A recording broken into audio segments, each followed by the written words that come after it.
कहते हैं कि लोकतंत्र में बड़ी ताकत होती है।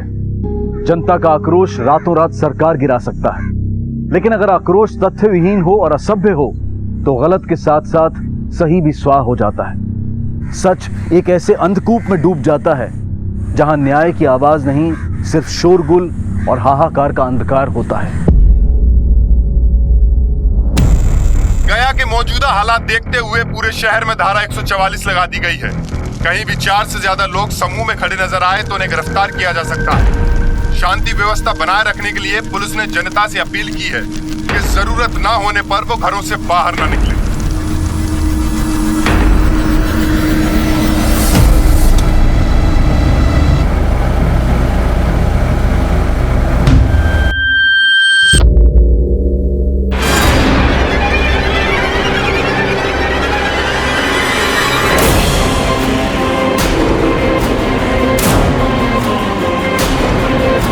सर पीछे से भी भीड़ आ रही है।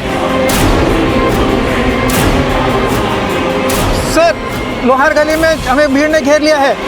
पुलिस बंद हो जाओ।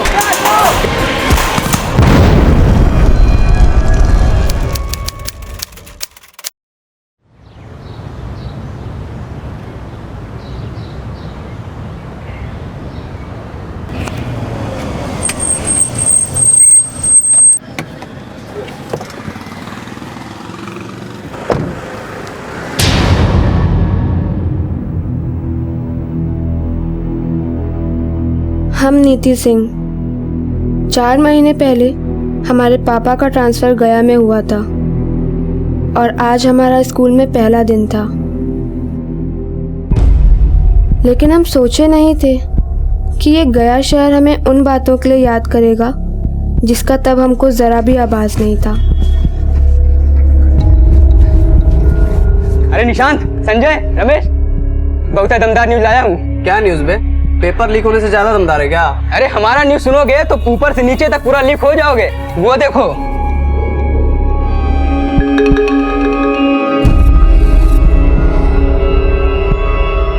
चपरासी बोला उसका बाप शिक्षा विभाग में अधिकारी है और बड़ी सी गाड़ी उसको छोड़कर गई है अभी। शिक्षा विभाग में अधिकारी? तब तो यार पढ़ने में फिसड्डी होगी।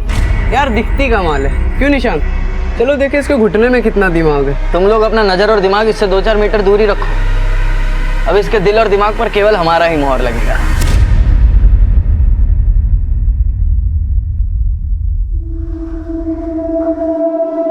घबराओ नहीं बाला, निशांत भैया मुहर लगाने आए हैं। अरे काहे इसके माथे से पसीना छुड़ा रहे हो? इनकी मत सुनिए, अपना बताइए। नहीं, रैगिंग नहीं कर रहे हैं, इंट्रोडक्शन पूछ रहे हैं। माई सेल्फ पे बताइए ना थोड़ा सा।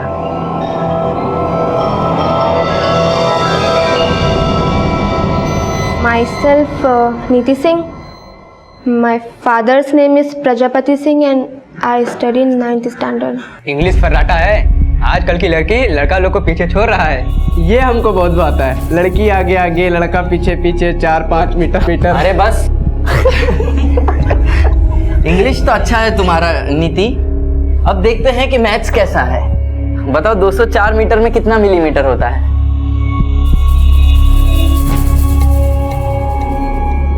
$204,000 millimeters। मैथ्स भी अच्छा है तुम्हारा। हमारा केमिस्ट्री जमेगा?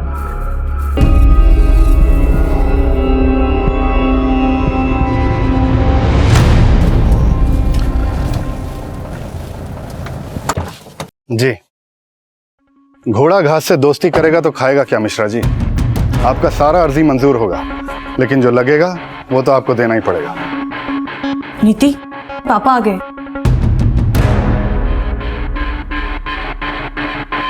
अच्छा, हम रखते हैं। प्रणाम।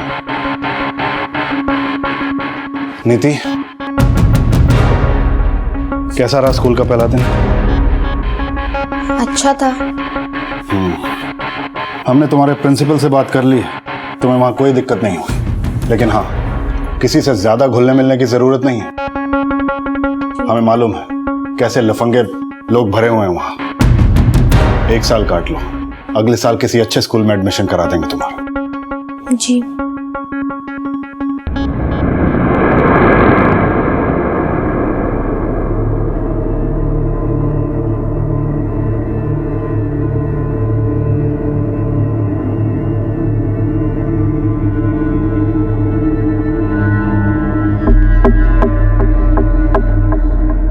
हम अब आर या पार का सोच लिए थे।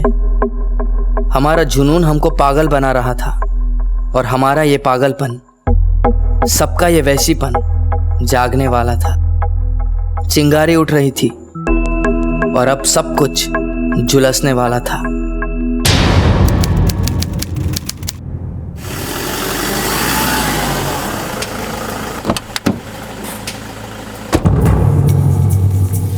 इंस्पेक्टर साहब, जल्दी से चलिए, हमारी बेटी का अपहरण हुआ है। अपहरण? हाँ, नीति नाम है उसका, ये उसका फोटो है। वो एक लड़का है निशांत, उसने और उसके लफंगे दोस्तों ने हमारी बेटी को उठाया। प्लीज कुछ कीजिए, हमारी बेटी सिर्फ 16 साल की है, पता नहीं क्या करेंगे उसके साथ। देखिए, हम तुरंत एक्शन लेते हैं, लेकिन पहले बताइए कि निशांत और उसके दोस्त है कौन? वो चारों लड़के नीति के स्कूल में पढ़ते हैं और कई दिनों से नीति को परेशान कर रहे थे। और वो जो निशांत है ना, वो उन सबका दादा है। मैंने उसे खुद 2 बार नीति का पीछा करते हुए देखा है।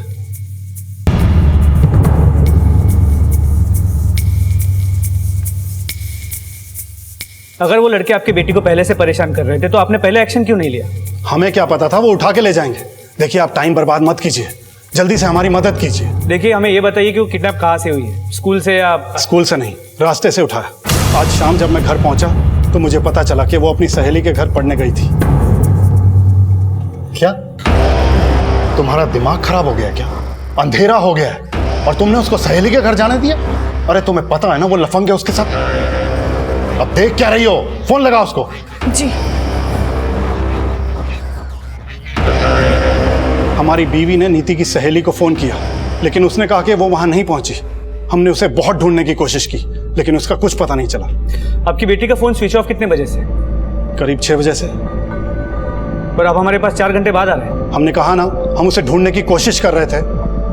आपकी बेटी के फ्रेंड का नाम क्या है जिसके घर वो गई थी? आरती। अब खड़े खड़े हमारी आरती उतारेंगे या हमारी बेटी को ढूंढने में हेल्प करेंगे, या हम आपके सीनियर्स को फोन करें? देखिए, आपको ये सब करने की कोई जरूरत नहीं है। हम हमारी तरफ से कोई भी कसर नहीं छोड़ेंगे।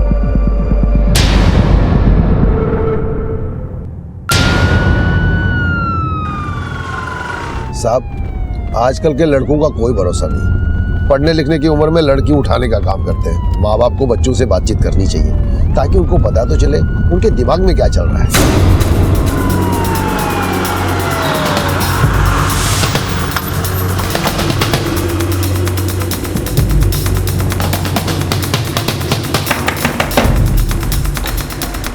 हटिए, पूरे घर की तलाशी लो।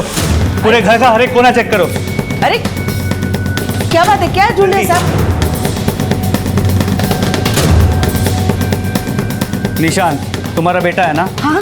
अपनी स्कूल की एक लड़की को अगवा किया है वो।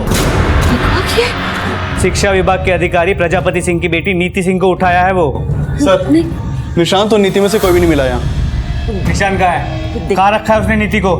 देखिए साहब, निधि कौन है हम नहीं जानते, पर हमारा बेटा ऐसा कोई काम नहीं कर सकता। तुम्हारा बेटा है कहाँ? वो तो शाम को अपने दोस्त के यहाँ चला गया है।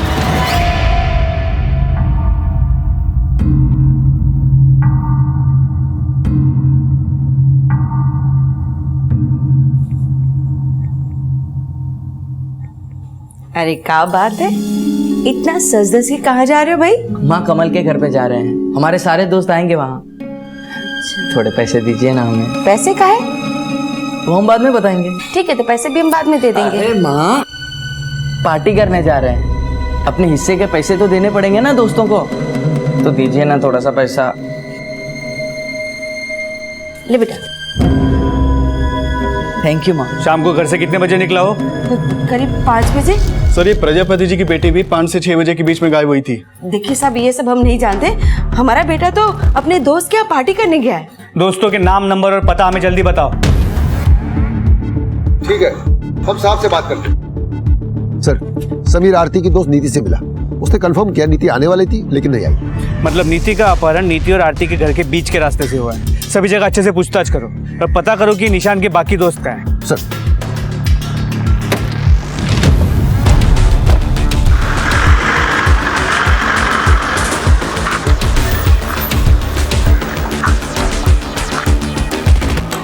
गौरी, पुलिस यहाँ क्या करने आई थी? अरे पुलिस वाले कह रहे थे कि हमारे निशाद ने किसी ऑफिसर की बेटी का अपहरण किया है। जिन लड़कों ने उस लड़की का अपहरण किया है उस लड़की का नाम नीति सिंह है, उम्र 16 साल, रंग गोरा, फोटो भेज रहे हैं। कुछ भी अपडेट हो तो हमें बता दीजिए। इस केस की शुरुआत एक स्कूल के 4 नाबालिग लड़कों पर उनके ही स्कूल की एक नाबालिग लड़की के अपहरण के आरोप से शुरू हुई, जो कि इस केस की गंभीरता को बढ़ा रहा था। बच्चों और माता पिता सबका भविष्य ताक पर था। ये केस अब एक ऐसा विकराल रूप लेने वाला था जो बिहार से दिल्ली तक हाहाकार मचाने वाला था। अरे तरीका थोड़ी है सब। मेरी बात सुनिए साहब, मेरी बात सुनिए। अब ये क्यों लेके जा रहे हैं? इन्होंने क्या किया? अपने पति को छुड़वाना चाहती हो तो अपने बेटे से बोलो थाने आकर सरेंडर कर दे। जब तक वो थाने नहीं आएगा उसका बाप अंदर रहेगा। अरे पर इन्होंने किया क्या है? इन्हें छोड़ दीजिए।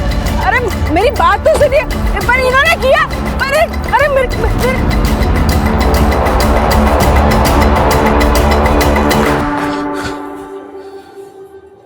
देखिए साहब, हम कुछ नहीं जानते हैं। अरे हम खुद अपना बेटा के लिए परेशान। वो और उसके दोस्त प्रजापति की बेटी का पीछा किया करते थे और आज उसे उठा लिया है। जानते हो क्या केस लगेगा उन पे? उसकी बेटी सिर्फ 16 साल की है। साहब हमारा बेटा भी तो सिर्फ 17 साल का है और उसने कुछ नहीं किया है। वो भी तो गायब है और आप उसे ढूंढने की बजाय हमें उठा लाए। तुम्हें अभी याद आ रहा है तुम्हारा बेटा गायब है? हाँ गायब तो है, लेकिन साहब वो किसी का अपहरण नहीं किया है, इतना हम जानते हैं। 16 वर्षीय नीति के अपहरण की सभी संभावनाओं को खंगाला जा रहा था और 17 वर्षीय निशांत के दोस्तों के बाद अब निशांत के माता पिता भी पुलिस की रडार में थे। लेकिन रात भर की तलाश के बावजूद भी कोई लीड नहीं मिल पाई थी। सर हमने निशांत के दोस्तों के बारे में सब पता किया। चारों में बहुत गहरी दोस्ती है। सर ऐसे कैसे हो सकता है कि निशांत कुछ करे और उसके दोस्तों को पता ना हो?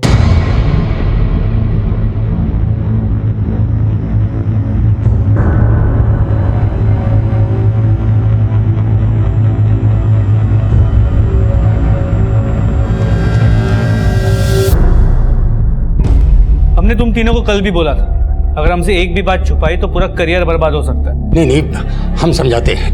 देखो बेटा, निशांत के बहकावे में आके तुमने जो कुछ किया है बता दो साहब को। हमें नहीं लगता कि निशांत ने नीति का अपहरण किया होगा। अच्छा, क्यों? वो और नीति प्यार करते थे एक दूसरे से। कहानी तो नहीं बना रहे? कहानी नहीं बना रहे सर, वो सच में एक दूसरे को चाहते थे और नीति ने तो निशांत का प्रपोजल भी एक्सेप्ट किया था।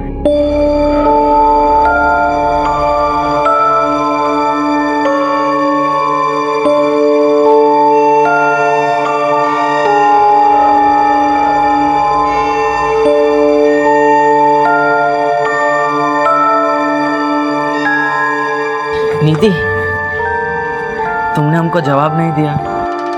निशांत जी देखिए, हम देखो मना मत करना, बहुत पसंद करते हैं तुमको। फिर से आप जल्दी ही उनमें दोस्ती हो गया। वो बहुत खुश थे एक दूसरे से दोस्ती करके।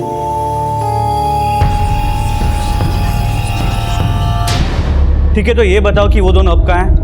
सर वो हमें नहीं पता।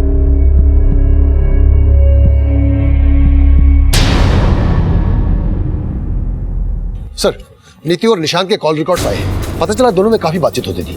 निशांत के दोस्तों का भी कहना है कि नीति और निशांत एक दूसरे को पसंद करते थे और कॉल रिकॉर्ड से भी यही बात सामने आ रही। उन दोनों के फोन स्विच ऑफ कहाँ हुए? नीति का फोन कल शाम 5:30 बजे उसके घर के एरिया में ही बंद हुआ था और जब नीति का फोन बंद हुआ था तो निशांत का फोन वही एक्टिव था और फिर कल शाम 6 बजे निशांत का फोन हाईवे पे बंद हुआ था और नीति को आखिरी कॉल आरती का आया था। हाँ सर, निशांत और नीति अच्छे दोस्त हैं। कैसे दोस्त? सर वो एक दूसरे को पसंद करते हैं। नीति के फादर का कहना है कि निशांत ने नीति का अपहरण किया। नहीं सर, हमको वो सब नहीं पता कि वो क्या सोच रहे हैं, लेकिन जितना हम निशांत और नीति को जानते हैं, निशांत नीति का अपहरण नहीं कर सकता है। लेकिन हाँ, जब परसों उसके पापा स्कूल में उसे लेने आए थे तभी से वो बहुत घबराई हुई थी और अगले दिन स्कूल भी नहीं आई और फिर पता चला कि निशांत और नीति गायब है। सर मेरी स्कूल के प्रिंसिपल से बात हुई। परसों प्रिंसिपल ने प्रजापति को स्कूल में बुलाया था। सर मैंने प्रजापति जी को स्कूल बुलाया था ये इन्फॉर्म करने के लिए कि उनकी बेटी और निशांत के बीच में कुछ ज्यादा ही गहरी दोस्ती हो रही है। क्या हो रहा है? आपने नीति के फादर को सब कुछ बोल दिया और निशांत के पेरेंट्स को? सर निशांत के पेरेंट्स का नंबर मेरे पास नहीं था, लेकिन मैंने निशांत को वार्निंग दी थी कि वो अपने पेरेंट्स को ले आए। पुलिस को छोड़ना ही पड़ेगा रंजीत भाई साहब को। घबराइए नहीं भाजी, अगर पुलिस ने रंजीत भाई साहब को नहीं छोड़ा तो हम उनके नाक में दम कर देंगे। नीति और निशान के प्रिंसिपल और दोस्तों की बात है और उनके कॉल रिकॉर्ड्स, उससे तो यही लगता है कि इन दोनों के बीच में एफआईआर था। शायद निशान के घर वाले इस एफआईआर के बारे में नहीं जानते थे, लेकिन प्रजापति जानता था। फिर भी उसने पुलिस स्टेशन में आके कहा कि नीति को किडनैप किया गया है, जबकि ये केस इलोपमेंट है। सर, नीति का फोन उसके घर के एरिया में बंद हुआ था और उस समय प्रजापति भी वहीं था और निशांत का फोन हाईवे की ओर जाते हुए बंद हुआ था। सर, इसमें कहीं प्रजापति की कोई चाल तो नहीं है? हो सकता है प्रजापति को ये पता चल गया हो कि नीति निशांत के साथ भागने वाली है और उसने उन्हें दोनों को गायब कर दिया अपनी इज्जत बचाने के लिए, और बाद में थाने में आकर गलत कंप्लेंट लिखवा दी कि निशांत ने नीति को किडनैप किया है।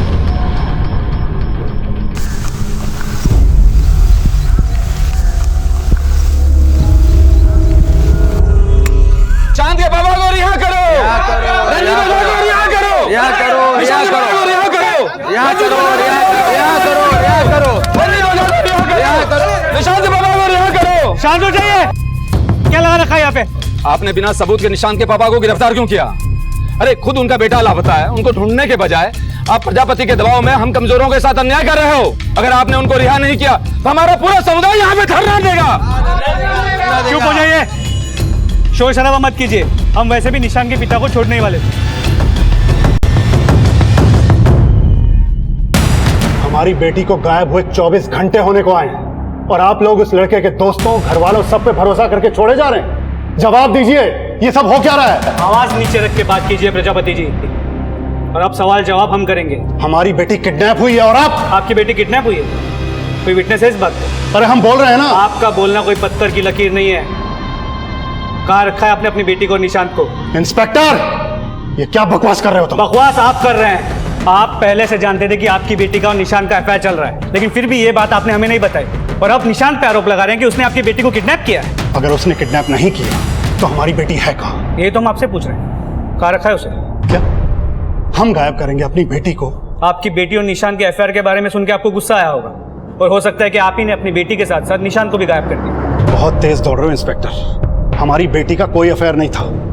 वो सिर्फ 16 साल की एक नासमझ लड़की है और वो निशांत, वो उसे फुसला रहा था। ये बात आपने हमें पहले क्यों नहीं बताई? पहले जो बताया अब भी वही बोल रहा हूं। हम पर आरोप लगाने की बजाय हमारी बेटी को ढूंढने की कोशिश कीजिए। प्रजापति सिंह का रवैया अब इस केस में ऑनर किलिंग का एंगल खड़ा कर रहा था। लेकिन निशांत के माता पिता कितने पानी में थे? क्या वो नीति और निशांत की बढ़ती नजदीकियों से अवगत थे? नीति और निशांत के रिश्ते की जो कहानी उसके दोस्तों से पता चली थी, क्या उसमें कोई सच्चाई थी? नीति और निशांत को गायब हुए 3 दिन बीत चुके थे और अब कुछ ऐसा होने वाला था जो कई बड़े अपराधों की चिंगारी भड़काने वाला था।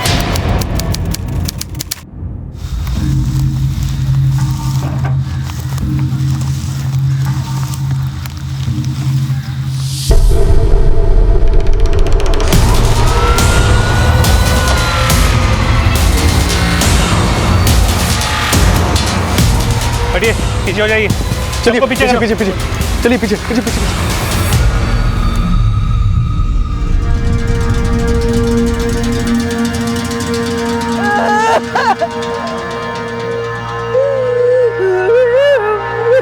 प्रकाश, आसपास चेक करो, बॉडी का सरिया और कोई सुराग मिल जाएगा। इंस्पेक्टर, हमने कहा था ना कि हमारे निशान ने कुछ नहीं किया, फिर भी आप उसके पापा को उठा के लेके गए।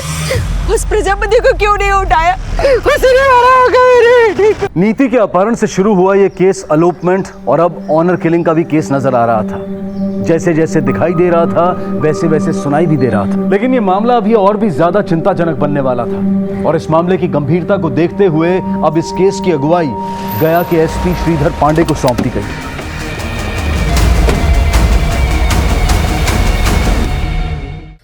मतलब जिस प्रजापति ने निशांत पर अपनी बेटी नीति की किडनैपिंग का आरोप लगाया था, अब उसी प्रजापति पर निशांत के घर और समुदाय वाले निशांत के मर्डर का आरोप लगा रहे हैं। लेकिन अगर निशांत का मर्डर हुआ है तो फिर नीति कहाँ है? हो सकता है प्रजापति ने नीति को गायब किया।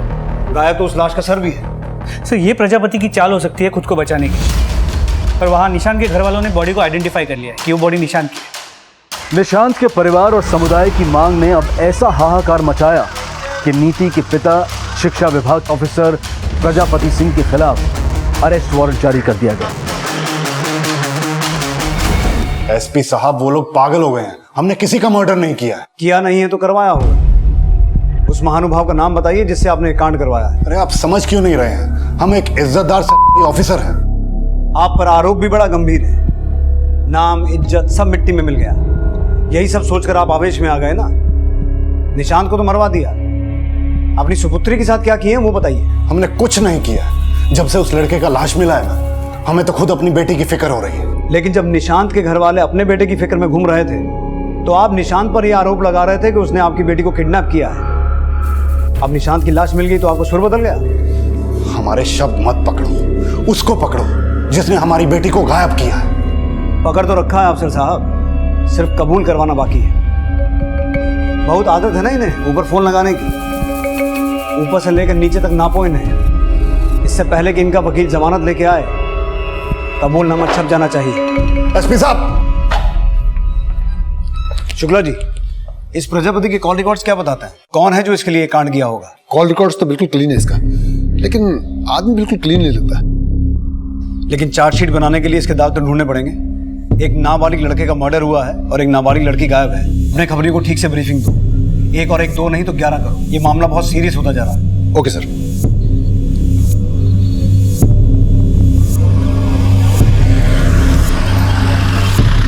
साहब, प्रजापति किसको सुपारी दिया इसका इन्फॉर्मेशन तो नहीं मिल पाया, लेकिन यहाँ ट्रांसफर लेने से पहले प्रजापति का पटना वाला घर औरतों की चीखों से गूंज रहा था। उनके कुछ पटना वाले पड़ोसियों से पता चला कि वो अपने बेटी और बीवी को पैर की जूती की तरह समझता था, और एक बार तो उसने अपनी बेटी को इतना मारा कि बेचारी 4 दिन सरकारी अस्पताल में एडमिट थी। और सर, उसने अपनी बेटी को पीट के हॉस्पिटल का खर्चा भी सरकार से वसूला। तो हो सकता है प्रजापति ने इसी बेरहमी से अपनी बेटी को मार भी दिया हो। शर्मा, तुमने मुझे बताया था कि नीति की दोस्त आरती ने बोला था कि नीति अपने फादर से डरती थी। एक बार आरती से दोबारा बात करो। हाँ सर, उस दिन नीति अपने पापा से बहुत डर रही थी। तो वो इसलिए डर रही थी क्योंकि प्रिंसिपल ने उसके पापा को निशांत और उसके अफेयर के बारे में बताया। तुम इसके बारे में पहले से जानती थी लेकिन हमें नहीं बताया। ऐसा और कुछ है जो हमें नहीं बताया? हमने आपसे और एक बात छुपाई है।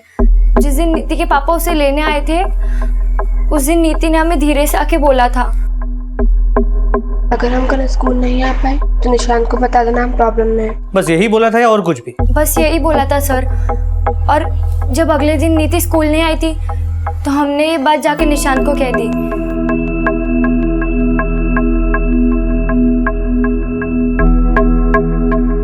और फिर क्या वो सब हमें नहीं पता। नीति और निशांत जिस शाम गायब हुए थे उस शाम तुम्हारी नीति से क्या बात हुई थी? सर वो हम पहले भी बताए थे, वो हमसे मिलने आने वाली थी। अगर उसे तुम्हें मिलने आना ही नहीं था तो उसने फोन करके ऐसा क्यों कहा? सर शायद हमको लगता है कि उसकी माँ को दिखाने के लिए उसने झूठ बोला होगा।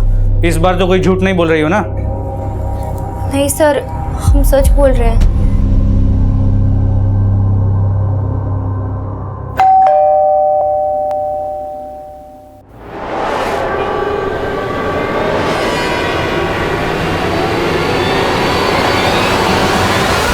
मतलब प्रजापति निशांत और नीति दोनों को नुकसान पहुंचा सकता है? जी सर। ठीक है सर। अभी भी एक इन्फॉर्मेशन मिली है, निशांत और नीति के फोन का IMEI नंबर ट्रेस हुआ है। उनका फोन नौरंगा के अशोकनगर में एक्टिव हुआ है। पुलिस ने जब छानबीन की तो सामने आया कि नीति और निशांत के फोन सहरसा की एक मोबाइल शॉप में बेचे गए थे। साहब, हम नहीं जानते इन दोनों को। हाँ, एक आदमी आया था 2 फोन बेचने के लिए। कौन था वो आदमी? पहचानते हो उसे? उसके बारे में भी हमें कुछ नहीं पता। कब आया था दोनों फोन बेचने के लिए? 2 दिन पहले साहब। निशांत की लाश मिली 5 दिन पहले और फोन बेचा गया 2 दिन पहले। इसका मतलब है निशांत की बॉडी मिलने के 3 दिन बाद। सर वो दोनों फोन किस आदमी ने बेचे हैं इसका कोई लीड नहीं मिल पा रहा। दुकान में कोई CCTV कैमरा नहीं है और वो दुकान वाला उस आदमी को डिस्क्राइब नहीं कर पा रहा। वो जो कोई भी है उसका निशांत के मर्डर और नीति के गायब होने से कनेक्शन। शर्मा, हो ये भी सकता है कि ये किसी कॉन्ट्रैक्ट किलर का काम हो जिसने ये सब प्रजापति के कहने पे किया हो। लेकिन प्रजापति तो मुंह नहीं खोल रहा है। हो सकता है उसकी बीवी को इस बारे में कुछ पता हो।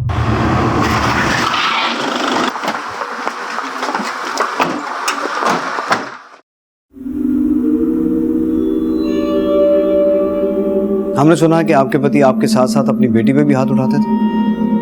आप फिर भी उन्हें बचा रही हैं। आप जानती हैं ना, आपके पति ने नीति के साथ भी वही किया जो निशांत के साथ किया। नहीं। निशांत और नीति के गायब होने से 1 दिन पहले आपके पति को नीति के अफेयर के बारे में पता चल गया था। क्या हुआ था उस शाम? पापा, यही सब करने के लिए भेजा था तुमको स्कूल? हमारा नाम, इज्जत सब डुबो दिया। क्या किया इसने? इसकी इस हरकत की जिम्मेदार तुम ही हो। तुम ही ने इसको इतनी छूट दी थी। पापा! पापा! आज से इसका घर से बाहर निकलना बंद, और अगर तुमने ज्यादा ममता दिखाई ना तो मुझसे बुरा कोई नहीं होगा। आप कुछ बोल क्यों नहीं रही है? क्या किया आपके पति ने? नीति के साथ क्या हुआ? निशांत को कैसे मारा गया?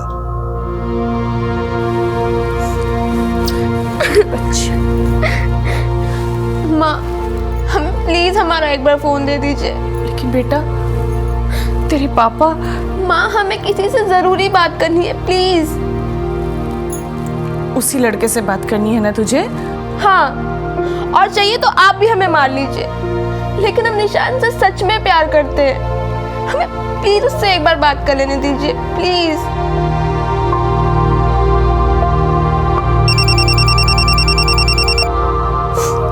हेलो आरती। ठीक है माँ, हमें आरती के घर जाना है। झूठ मत बोल, तू कहीं बाहर नहीं जाएगी। नहीं तो तेरे पापा। माँ, हम उनके आने से पहले आ जाएंगे, प्लीज हमें जाने दो।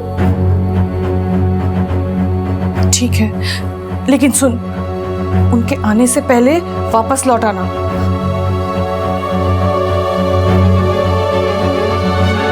सर, उसके बाद नीति घर नहीं आई, और जब ये घर आए तो हमने उन्हें सब बता दिया। तो आपके पति ने पता लगा लिया होगा कि निशांत और नीति कहाँ हैं, और उन्हें गायब कर दिया। निशांत की तो लाश मिल गई है। नीति के साथ क्या किया? माना कि वो नीति के साथ बहुत सख्ती से पेश आते हैं, लेकिन वो उसे मार नहीं सकते। मारा नहीं होगा तो कहीं छुपा के रखा होगा। हमें कुछ नहीं पता, बस आप हमें हमारी बेटी ढूंढ दीजिए। हमें उसकी बहुत फिक्र हो रही है। नीति अब कहां थी, अब भी पहेली बनी हुई थी।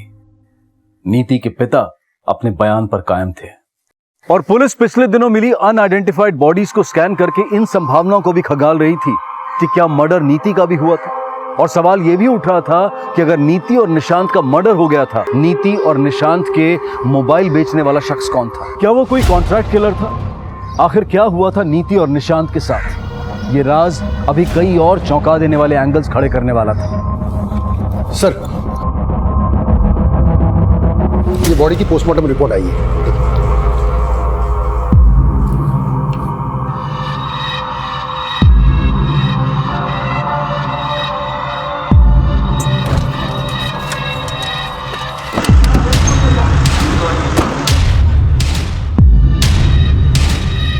सर, इस लड़के की मौत गला दबाकर हुई है। पहले से मारा गया होगा और फिर उसका सर काट दिया गया होगा। इस लड़के की उम्र करीब 20 से 22 साल होगी। आर यू श्योर कि उसकी उम्र 20 से 22 साल ही होगी? क्योंकि निशांत की उम्र तो 17 साल की थी। ये sir, I am very much sure. ये जो बॉडी है वो एक एडल्ट बॉडी है, और इस लड़के की उम्र 20 साल से कम तो हो ही नहीं सकती। मतलब ये बॉडी निशांत की नहीं है, और अगर ये बॉडी निशांत की नहीं है तो उसके घर वालों ने ये बात क्यों मानी कि ये बॉडी उसकी है? सर, या तो वो लोग झूठ बोल रहे हैं या फिर उन्हें गलतफहमी हुई है। दोनों संभावनाएं हो सकती हैं, लेकिन सवाल यह है कि अगर वो बॉडी निशांत की नहीं है तो फिर किसकी है? प्रकाश, तुम ये पता लगाओ कि 20 से 22 साल के किसी लड़के की कहीं कोई मिसिंग कंप्लेंट फाइल हुई है। और शर्मा, तुम निशांत के घर वालों से मिलो, उन्हें ये कहो कि उस बॉडी के डीएनए से हमें उनका डीएनए मैच करवा के देखना है। देखो उनका क्या रिएक्शन सामने आता है। जी सर।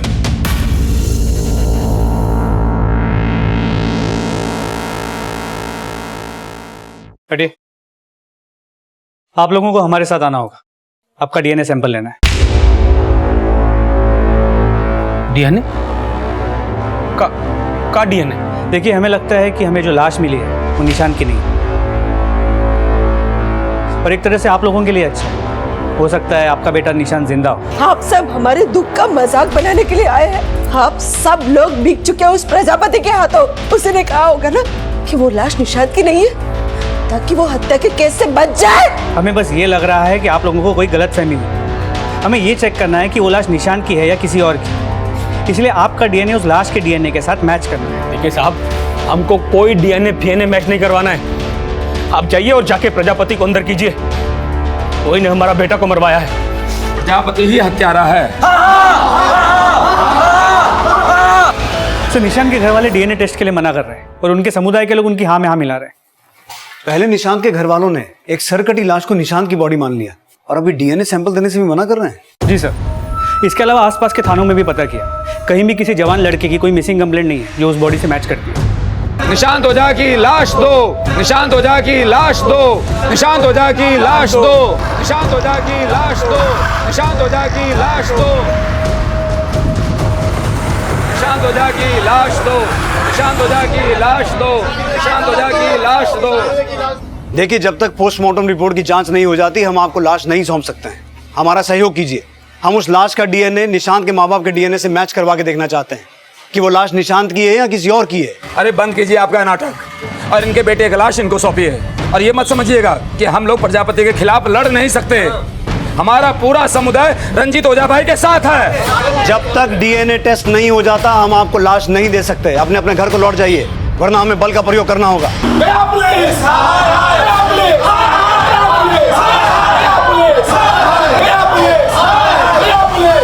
सर, ये हंगामा निशांत की फैमिली की कोई चाल हो सकता है वो लोग ये जानते हैं कि निशांत और नीति कहाँ है, और निशांत को प्रजापति के एलिगेशन से बचाने के लिए उन्होंने ये उल्टा दाव खेला। कहानी कुछ भी हो सकती है शर्मा। अगर निशांत के परिवार वाले डीएनए टेस्ट नहीं करवा रहे हैं तो तुम लोग ये पता लगाओ कि अगर निशांत नहीं मारा गया तो वो डेड बॉडी किसकी थी, और निशांत और नीति का उस डेड बॉडी से क्या कनेक्शन हो सकता है। Okay sir.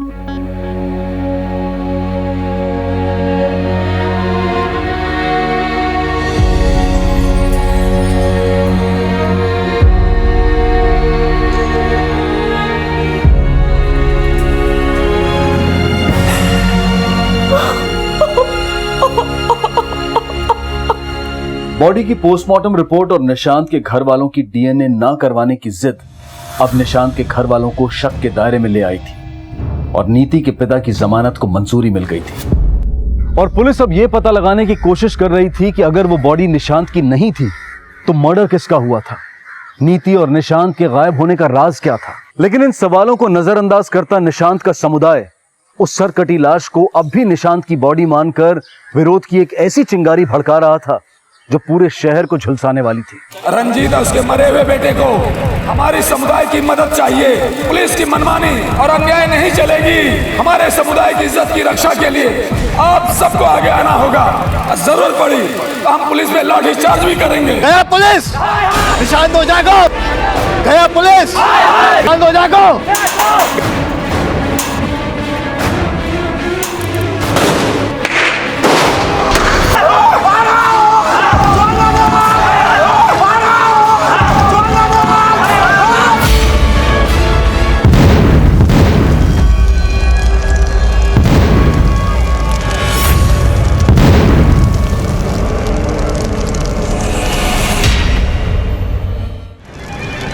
जल्दी से गाड़ी पीछे लो।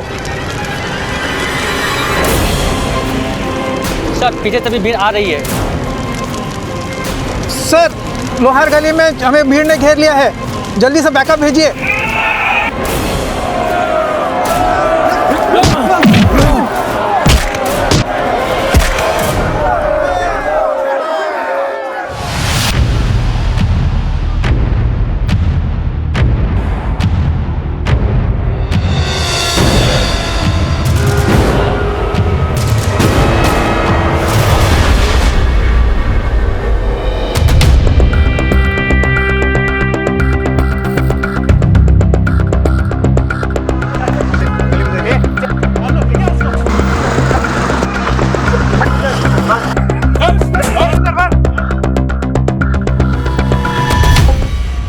इतनी रात हो गई है, अकेले हैं आप, थोड़ा संभल के आइएगा। अरे तुम्हारे सैया दरोगा तो डर काहे का, 30 साल से सर्विस में है, आज तक कुछ हुआ जो अब होगा। तुम चिंता ना करो, हालात सब काबू में है। अच्छा ठीक है, रखती हूँ फोन, जल्दी आइए।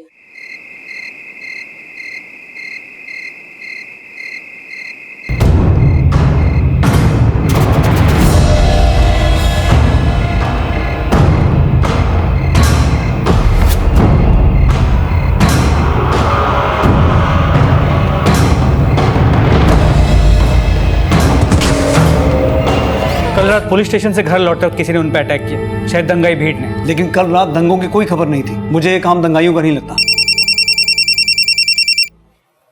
जैन सर, बट सर ये केस किडनैपिंग, एलोपमेंट या ऑनर किलिंग का नहीं है। मुझे तो इसके पीछे बहुत बड़ी गेम लगती है। और हम, लेकिन सर डीएनए टेस्ट करवाए बगैर हम बॉडी कैसे हैंड ओवर कर सकते हैं? Right sir. जय हिंद सर। निशांत के घर वालों को बॉडी हैंड ओवर कर दो। लेकिन sir, I know Sharma, DNA test is important, but right now peace is our priority. DNA sample preserve करवाओ और बॉडी हैंड ओवर कर दो। सर।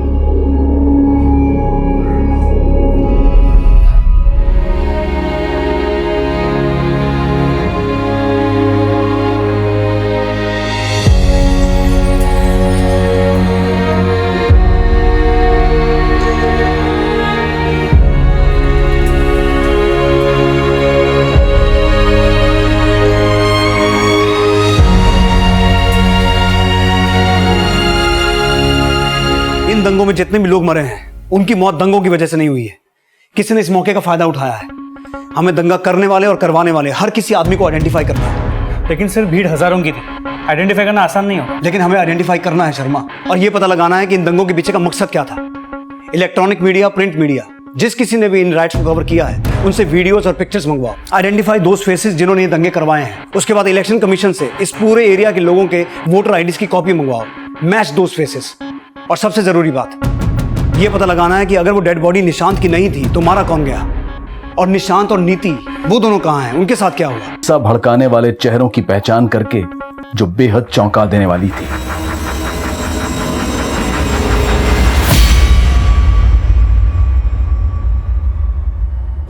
सर, दंगाइयों में 3 ऐसे लोगों को आइडेंटिफाई किया जो गया के नहीं है। यहाँ के वोटर आईडी लिस्ट में इनका कोई रिकॉर्ड नहीं है। पता करो ये कौन है, और जहां कहीं भी मिले उठा के लेके आओ।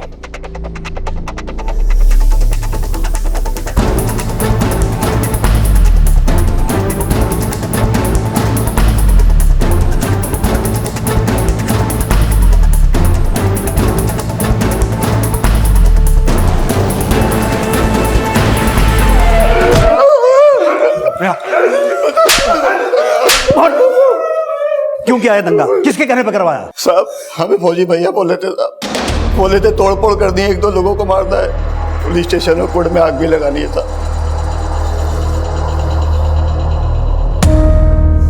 क्यों करवाया उसने दंगा? हमें नहीं पता साहब, उसने हमें ऐसा करने के लिए पैसे दिए थे, हमने कर दिए साहब। मतलब इन दंगों को भड़काया है उस फौजी ने, लेकिन मकसद क्या हो सकता? उठा के लाओ उस फौजी को, क्योंकि इनकी गिरफ्तारी के बाद वो भागने के चक्कर में होगा। Quick sir. फौजी घर में नहीं है मतलब भागने की फिराक में होगा। एक टीम को रेलवे स्टेशन जाने को बोलो, तब तक हम लोग बस स्टॉप पे देखते हैं। Okay sir.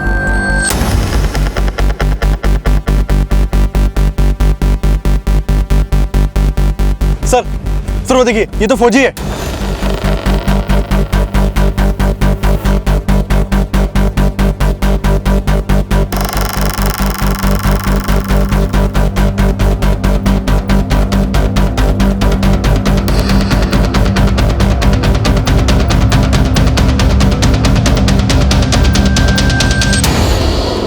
किसके कहने पर करवाया सर? वो लाश किसकी थी जिसको तुमने निशांत की लाश बताकर इतना बड़ा हंगामा खड़ा किया? निशांत और नीति कहाँ हैं? हमको कुछ नहीं पता, हमको फंसाया जा रहा है। ऐसे नहीं बोलेगा। और सेवा करो इसकी। सर, फौजी के बारे में कुछ बातें पता चली। फौजी ने कई सारे ट्रैक्टर्स और टिलिंग मशीन्स बैंक से लोन लेके खरीदे थे जो वो चुका नहीं पाया। इस वजह से बहादुरपुर पुलिस स्टेशन में उसके खिलाफ कई केसेस दर्ज हैं और कोर्ट में भी कई केसेस चल रहे। दंगों के दौरान पुलिस स्टेशन और कोर्ट में आग लगाई गई थी और इस आग में फौजी के खिलाफ के सारे डॉक्यूमेंट्स जल गए। सिर्फ अपने खिलाफ केसेस के डॉक्यूमेंट्स खत्म करने के लिए तूने इतना बड़ा दंगा करवाया? कुछ पता भी है कितने लोग मारे गए, कितने घायल हुए? आप कुछ भी बोलिएगा और हम मान लेंगे, हमने ऐसा कुछ भी नहीं किया। आखिरी मौका दे रहा हूं, सच सच बोल। वो लाश किसकी थी बता, जिसको तूने निशांत की डेड बॉडी बताकर इतना बड़ा दंगा करवाया? हमको मारकर आप हमारे ह्यूमन राइट्स का उल्लंघन कर रहे हैं। इतने लोगों को मरवाने के बाद तुझे अपने राइट्स याद आ रहे हैं? इससे पहले मेरा दिमाग खोल जाए, अपना मुंह खोल दे। हम सच कह रहे हैं सर, हमारा कोई हाथ नहीं है, कहीं उस सरकटी लाश के पीछे, नहीं निशांत और नीति के गायब होने में। हम तो बस अपने कुटुंब के लिए आवाज उठा रहे थे। आवाज उठा रहा था। लेकिन फौजी एक शातिर क्रिमिनल था और पुलिस उससे कुछ भी कबूल करवाने में सफल नहीं हो पाई थी। केस डेड एंड पर नजर आ रहा था। लेकिन वो सरकटी लाश किसकी थी? उसे निशांत की लाश मनवाने का मकसद क्या फौजी के अपराधों से ही जुड़ा था, या फिर इसमें निशांत के घर वालों की भी कोई भूमिका थी, या फिर नीति के पिता के खिलाफ कोई साजिश? क्या नीति और निशांत जिंदा भी थे या फिर राज कुछ और ही था? अरे हम तो है कानी बुद्धि के, तुम्हारे दिमाग को क्या हुआ था? लोग थूक रहे हैं, हमारे मुंह पर थूक रहे हैं लोग। हमारी बात सुनिए ना, हम पुलिस के पास चलते हैं, वही ढूंढेंगे हमारे निशान। कहीं जाने का जरूरत नहीं है, हमारा वो मान लिया था ना, हमारा ही समझो उसको।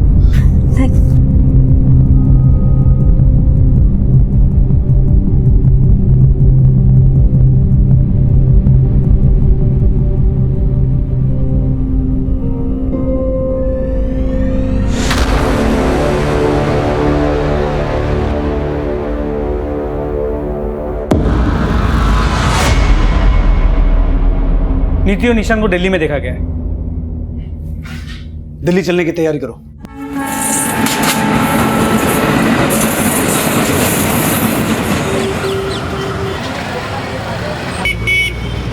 निशांत ने हमें अगवा नहीं किया था, हम अपने पापा की वजह से भागे थे। हमारे पापा को जब ये पता चला कि हम निशांत से प्यार करते हैं तो उन्होंने हमें मारा और कमरे में बंद कर दिया। हमने अपनी मम्मा से झूठ बोला और निशांत के साथ मिलकर दिल्ली भाग गए। लेकिन सर कुछ ही दिनों में हमारे पैसे खत्म हो गए। हम दिल्ली में काम की तलाश में थे जब आपको हमारे बारे में पता चला। तो मतलब जब तुम्हारा शहर जल रहा था तुम पूरा देश घूम रहे थे, कभी अखबार पलट के देखा नहीं? कई मारे गए, कई घायल हुए, सरकारी संपत्ति को नुकसान पहुंचाया गया और हिंसा की आड़ में कई खूंखार अपराधियों को फरार करवा दिया गया। फौजी इस केस में प्राइम सस्पेक्ट बनकर सामने आया, लेकिन उसके खिलाफ कोई सबूत मुहैया नहीं हो पाए और ना अभी तक ये पता चल पाया कि वो सरकटी लाश किसकी थी जिसे निशांत मानकर ये बवाल मचाया गया। इस केस की सुनवाई आज भी अदालत में जारी है। 17 वर्षीय निशांत को बाल सुधार गृह में भेज दिया गया है और नीति की कस्टडी उसकी नानी को सौंप दी गई है। लेकिन इस केस की इन्वेस्टिगेशन का हिस्सा रहे हेड कांस्टेबल नवीन शुक्ला समेत कई पुलिसकर्मी शहीद हुए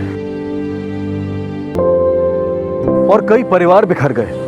कहते हैं कि जब झूठ डंके की चोट पर बोला जाता है तब सच पर काली पट्टी बांधी जाती है। लेकिन बिना सोचे समझे किसी की भी बात पर भरोसा कर लेना, भेड़ चाल में जुड़कर सामने वाले की हाँ में हाँ मिलाना सिवाय मूर्खता के और कुछ नहीं है। अगर हमें अपना विरोध जायज भी लगता है तो इसका मतलब ये नहीं है कि हम हिंसा भड़काएं, तोड़फोड़ करें। हम अक्सर देखते हैं कि आजकल लोग हर छोटे बड़े मुद्दों के विरोध में बेहद हिंसक हो जाते हैं। बात तो वो अपने न्याय की करते हैं, लेकिन उनका रवैया न्याय व्यवस्था को ताक पर रख देता है, जो कि लोकतंत्र की आजादी में अराजकता का माहौल पैदा कर देता है और जिसकी हानि पूरे देश और समाज को भुगतनी पड़ती है। अब मैं अनूप सोनी आपसे विदा लेता हूं, फिर मुलाकात होगी अगले एपिसोड में एक और चौंका देने वाले केस के साथ। तब तक अपना और अपने परिवार का ख्याल रखें और देखते रहें क्राइम पेट्रोल सिटी क्राइम्स। सबक एक को सीख हम सबको। जय। कोई भी इंसान आत्महत्या की कोशिश तब करता है जब उसे जिंदगी से कोई उम्मीद नहीं रह जाती, और यह भावना शहरी लोगों में अधिक देखने को मिलती है क्योंकि उनकी जिंदगी में बढ़ती असुरक्षा की भावना उन्हें कमजोर करती है। जिंदगी कोई खेल नहीं है कि इसे किसी और के भरोसे खतरे में डाला जाए। हमारी जिंदगी से कई और लोगों की जिंदगियां भी जुड़ी हुई होती हैं। इस पर सिर्फ हमारा हक नहीं होता और ना ही इसे खत्म करने का हक हमारे पास होता है। लेकिन ये औरत क्या कर रही थी? अगर ये आत्महत्या थी तो इस दूसरे आदमी की इसमें क्या भूमिका थी? वो उसे रोक क्यों नहीं रहा था? आखिर क्या था ये सब? आइए देखते हैं आज के एपिसोड की इस अविश्वसनीय कहानी में।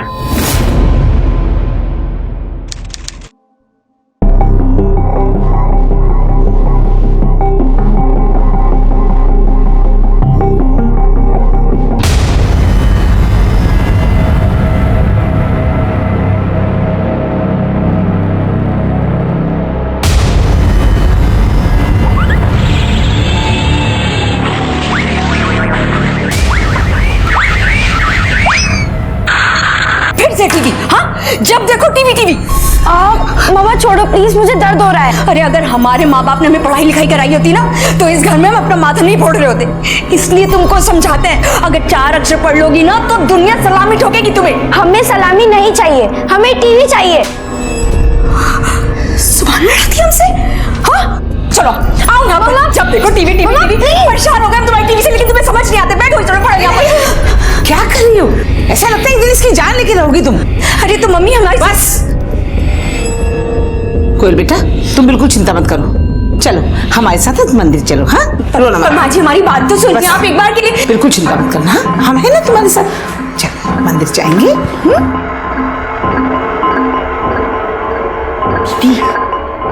खूब निशाने पे तीर मारे थे आप। आपका नशक एकदम सही था।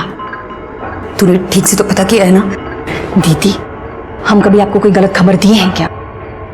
वो जो बैंक वाली मैनेजर मैडम है ना रूही, वो क्या ही जाते हैं साहब मुंह मारने। अभी भी साफ वही है।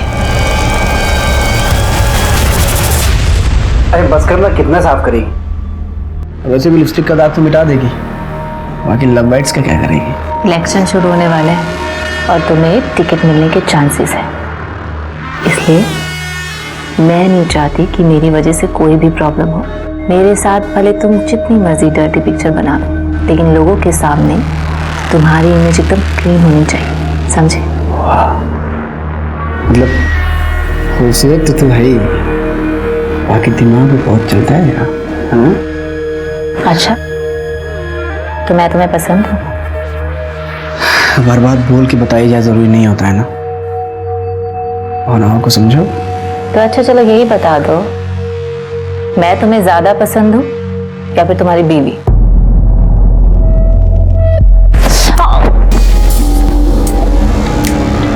तुम्हारा यही गुस्सा तो मुझे अच्छा लगता है।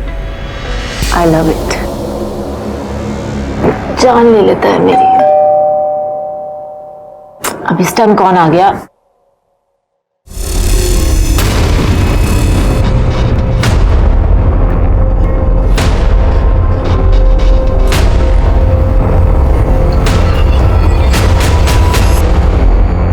क्या? अबे जो देखना था देख लिया, बिना चूचा किए वापस जा। चल निकल निकल। अगर हम थोड़ा पढ़ लिख लिए होते ना माँ जी, तो सुजीत कभी भी उस बैंक वाली औरत के पीछे पागल नहीं होते। अब ये टसुए बहाकर अपना खून क्यों जला रही है तू? क्या कमी है तुझे यहाँ पर? हाँ अच्छा खाना पीना मिलता है, इतना बड़ा घर है, तेरी एक बेटी है और पति। रचने दे उसे रासलीला, तू अपनी गृहस्थी संभाल बस। और अगर उस औरत के चक्कर में सुजीत ने हमें छोड़ दिया तो? अपने हाथ सीखने के लिए ना कोई भी कभी भी अपना घर नहीं चलाता। अरे लाख लड़कियां घुमा ले वो, लेकिन समाज में उसकी इज्जत बीवी और बच्चे से ही होती है। तुझे छोड़ के कहीं नहीं जाएगा वो। अब तू ये रोना धोना बंद कर, उसे अपनी दुनिया में खुश रहने दे, तू अपनी दुनिया में खुश रह।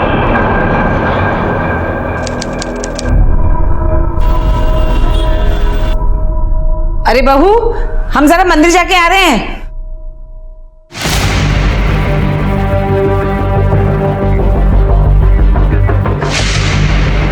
हेलो, हमारी सास मंदिर गई है, आने में कम से कम 1-1.5 घंटा लगेगा। आप तुरंत आ जाइए।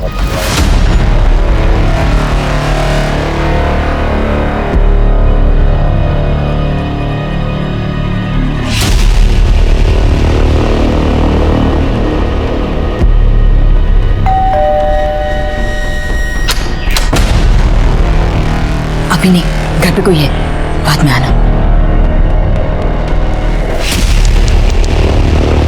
ओम ह्रीम क्लीम चामुंडा ओम ह्रीम क्लीम चामुंडा ओम ह्रीम क्लीम चामुंडा विच्छाय नमः। ओम ह्रीम क्लीम चामुंडा विच्छाय नमः।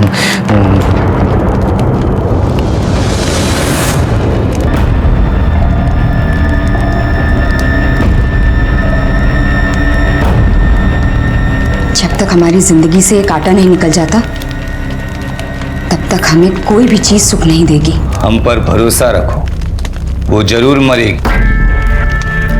और नहीं मरी तो तुम हमारी विद्या की परीक्षा लेना चाहती हो।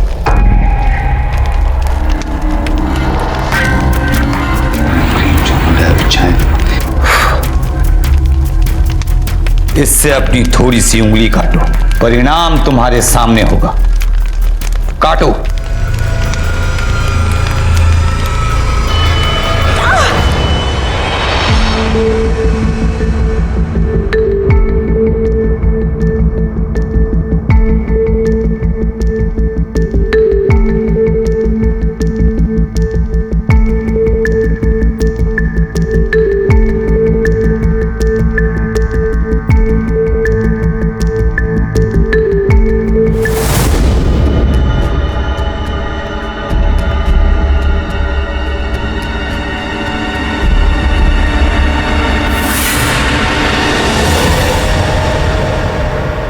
अरे इसको इससे गुनाह करो और इस पे जोड़ दो, इतना तो आसान है। क्या मम्मी आप कुछ भी पढ़ा रहे हो? अरे पर खाने में कड़ी चावल बनाए हैं, आपको पसंद है ना? अरे तुम हमारी पसंद की चिंता रहने दो, वो हम देख लेंगे। तुमको इस घर में सब कुछ खाने पीने को मिल रहा है ना, तो जो मर्जी बना के खाओ, लेकिन हमारा दिमाग ना खाओ तुम।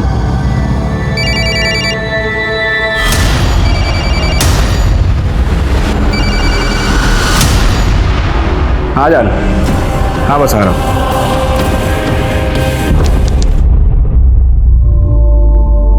बाय दादी। बाय बेटा। हाँ जी, आप मैनेजर को फोन कर लीजिए, बुकिंग का वही देखेगा। हाँ जी, क्या? हाँ पेमेंट का भी वही। हाँ ठीक है, ठीक। हाँ डेट सेम डेट जी जी ठीक। देख बेटा, हम तुम दोनों के बीच में बोलते तो नहीं है, लेकिन एक बात बताएं, कल तुम्हारे जाने के बाद दीवार पे सर मार मार के इसने अपना सर फोड़ लिया। वो तो भगवान का शुक्र है कुछ हुआ नहीं, लेकिन कल अगर कुछ कर बैठेगी तो क्या करेंगी? तुम परेशान ना हो माँ, हमको पता है बहुत ज्यादा नौटंकी कर रही है आजकल। श्याम जी एक बार गाड़ी रोक दीजिए। क्या हुआ मैम? मैडम हम स्कूल के लिए लेट हो जाएंगे। हाँ ठीक है, लेकिन मुझे इसका टिफिन तो चेक करने दीजिए, इसने टिफिन रखा भी है या नहीं रखा, वरना स्कूल वापस आना पड़ेगा देने।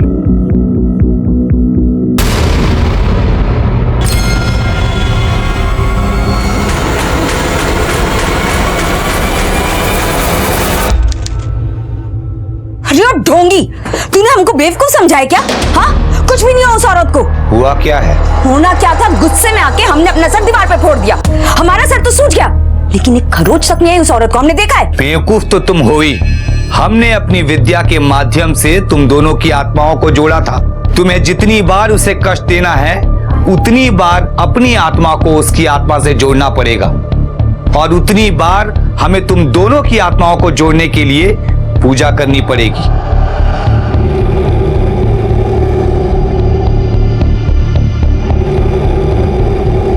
लो, इससे मारो खुद को, अब असर जरूर होगा।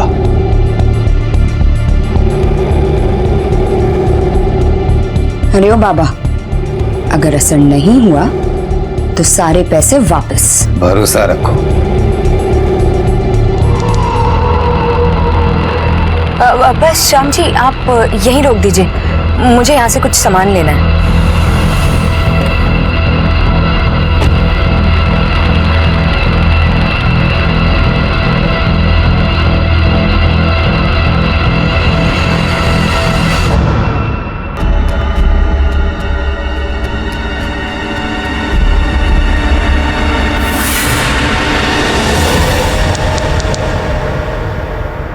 कोयल बेटा, शाम को लौटते हुए इसे ले भी आऊंगी, ठीक है? चल आज दादी के साथ स्कूल। हाँ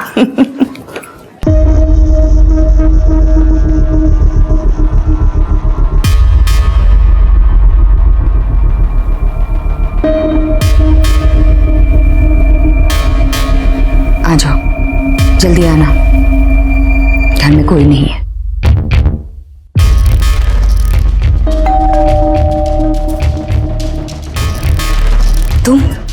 तुम्हारा तो समय गलत चल रहा है, 2-3 घंटे बाद आना, अभी घर पे कोई है।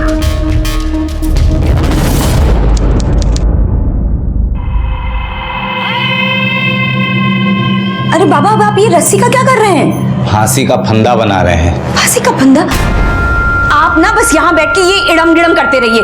आपको लगता है फांसी का फंदा बनाने से वहां उस रूही की मौत हो जाएगी? नहीं, फंदा बनाने से नहीं, तुम्हारे इस फंदे को गले में डाल के लटकने से वो जरूर मर जाएगी। क्या आपका दिमाग खराब हो गया है क्या? आपको लगता है अपनी सौत को मारने के लिए हम खुद अपनी जान देंगे? तुम्हें जान नहीं देना है, तुम्हें बस इस फंदे पर लटकना है। तुम्हारी जान जाए इससे पहले हम तुम्हें बचा लेंगे। अब तक सब कुछ सच हुआ है ना, भरोसा रखो। आओ इस स्टूल पर खड़ी हो जाओ। पर आपने तो पूजा की ही नहीं। ये सिर्फ अभ्यास है, हम ये सुनिश्चित कर लेना चाहते हैं कि इससे तुम्हारी जान को खतरा तो नहीं है। खड़ी हो जा स्टूल पर।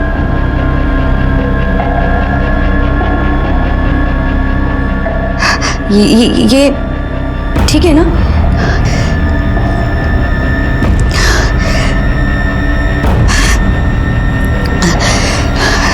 ठीक है, आप स्टूल हटा सकते हैं।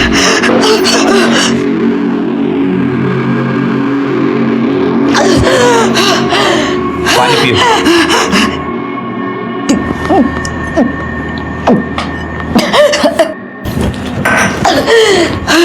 वाकई में बहुत बहादुर हो। तुम सचमुच अपनी सास से छुटकारा पाना चाहती हो। तुमने आज वो कर दिखाया है जिसे करने के लिए अच्छे अच्छे की आत्मा कांप जाती है।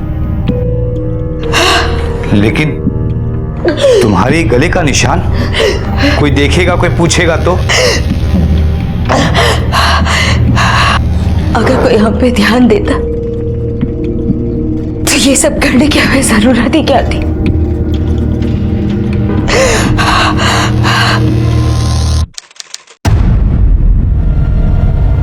अरे कोयल, कोयल, चल बेटा, लेट हो रहे हम लोग।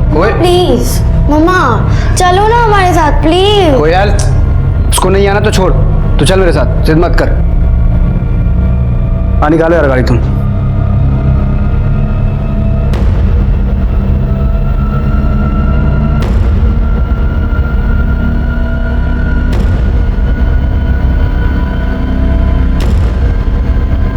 आ जाओ।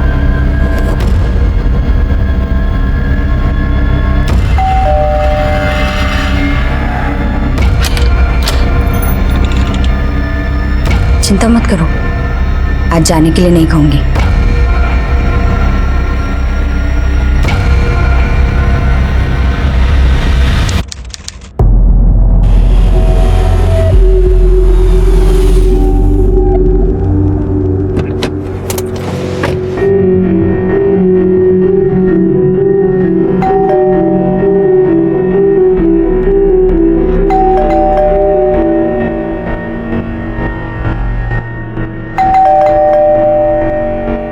दरवाजा क्यों नहीं खोल रही है? सो गई है क्या? पता नहीं। आपके पास दूसरी चाबी है क्या? हाँ।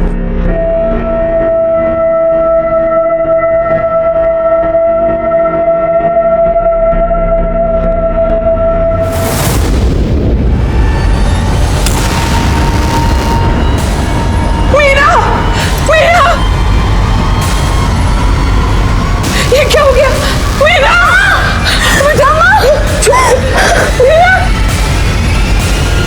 कोई भी पत्नी ये कभी बर्दाश्त नहीं कर सकती कि उसका पति किसी दूसरी औरत के साथ संबंध बनाए, लेकिन अपनी इस तकलीफ से छुटकारा पाने के लिए मीना ने जो रास्ता चुना था वो गलत था। मीना अंधविश्वास में पड़कर अपने आप को चोट पहुंचा रही थी ताकि वो रूही को दर्द दे सके। मीना एक तांत्रिक के साथ मिलकर रूही को मारना चाहती थी, लेकिन इसके विपरीत अब वो खुद अपनी जान गंवा बैठी थी।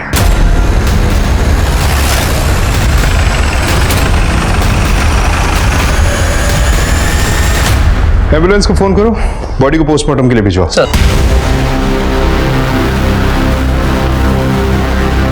कैसे हुआ ये सब?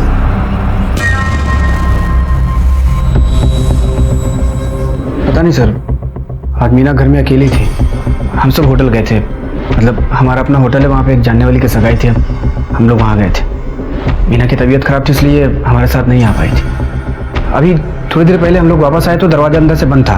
माँ के पास दूसरी चाबी थी, उससे हम लोग दरवाजा खोल के अंदर आए तो ये पंखे से लटक रही थी। फिर हमने आपको फ़ोन किया सर। आपकी बीवी किसी तनाव में थी या कोई परेशानी? नहीं सर, ऐसी कोई बात नहीं थी। सर बॉडी पे कोई चोट का निशान नहीं है, लेकिन गले पर ऐसे का निशान है सर। दरवाजा अंदर से बंद है, कोई फोर्स्ड एंट्री नहीं है, मतलब बाहर से कोई नहीं आया। मिश्रा, आसपास जितने भी हार्डवेयर स्टोर हैं उनसे पता करो कि ये रस्सी कब और किसने खरीदी, और पूरे घर की अच्छी तरह से तलाशी लो। देखो कोई सुसाइड नोट मिलता है क्या? सर। ठीक है,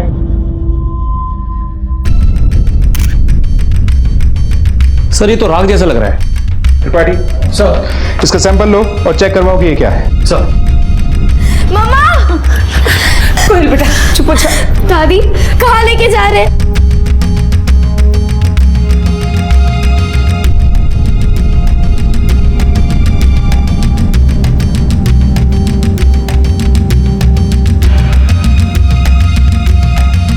ये कौन है? नौकरानी है साहब, झाड़ू पोछा करते।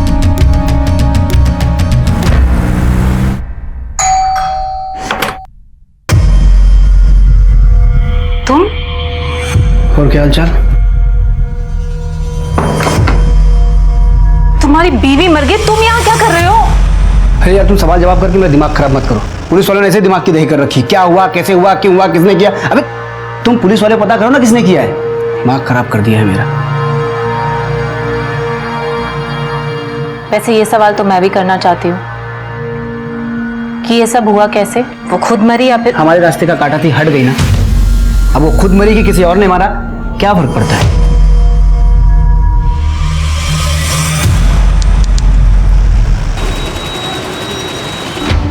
साहिब, अपना मर्द किसी दूसरी औरत के पास जाए तो जान तो जलेगी ही ना। हम ही बताए थे दीदी को कि वो साहब वो रूही मैम के पास जाते हैं। दीदी फनफना कर गई थी उसके घर वो दिन, लेकिन फिर साहब डांट कर भगा दिए। तो बहुत बड़ा तमाशा करके आई थी अगले दिन दीदी। दीदी दीदी सुनो तो, दीदी रूही बड़ा बखेड़ा हो जाएगा, रहने दीजिए, और साहब भी बहुत गुस्सा करेंगे। चुप हेलो, मिश्रा की फाइल है, इसे सबमिट कर दो, ठीक है? तो बैंक मैनेजर है ना? देखो तो सुंदर भी बहुत है, तो फिर इधर उधर मुंह क्यों मारती फिरती है? ज्यादा आग लगी है तो शादी कर ले, या फिर कहीं और जाकर अपनी आग बुझा, लेकिन हमारा घर बर्बाद करना बंद कर। Shut up you chief women, तुम्हें अंदर किसने आने दिया? अच्छा, जब अपना मुंह काला कर रही थी तब तुझे शर्म नहीं आई, और अब अपना काला मुंह दिखाते हो तो शर्मा रही है?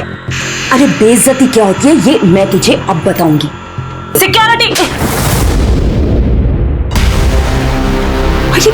ये क्या तू यहाँ 2 टके की नौकरी कर रही है? क्यों समय बर्बाद कर रही है? एक काम कर, सुन, धंधा कर ले जाके, पैसा भी बहुत कमाएगी और तुझे मजे भी बहुत आएंगे, लेकिन हमारे पति की तरफ आंख उठाकर भी मत देखना। तुम्हारी मैडम ने इतना तमाशा किया, वो रूही, उसने कुछ नहीं कहा? साहब वो जानती थी कि मालिक के होते हुए उसे कुछ कहने की जरूरत ही नहीं थी। हमारी बेइज्जती करा के आई है। एक बात कान खोल के सुन ले, तू औरत है और हम मर्द हैं, हम एक नहीं 100 के साथ सोएंगे। अरे क्या कर रहे हो? छोड़ उसे, हट जा यहाँ से। उस दिन के बाद तो साहब दीदी पर मातम सा छा गया था, ना बोलती थी ना अपनी सुध लेती थी, लेकिन पिछले 1-2 महीने से उनके चेहरे पर रौनक आ गई थी। तो क्या मीना के पति सुजीत ने उस रूही से मिलना छोड़ दिया था? नहीं साहब, तो छुट्टे सांड की तरह हो गए थे, उनको किसी का डर नहीं लगता था, रोज जाते थे रूही मैम से मिलने। दीदी तो एकदम पगला सी गई थी। हाँ जान, हाँ शाम को आऊंगा मिलने। अरे पक्का आऊंगा, हाँ।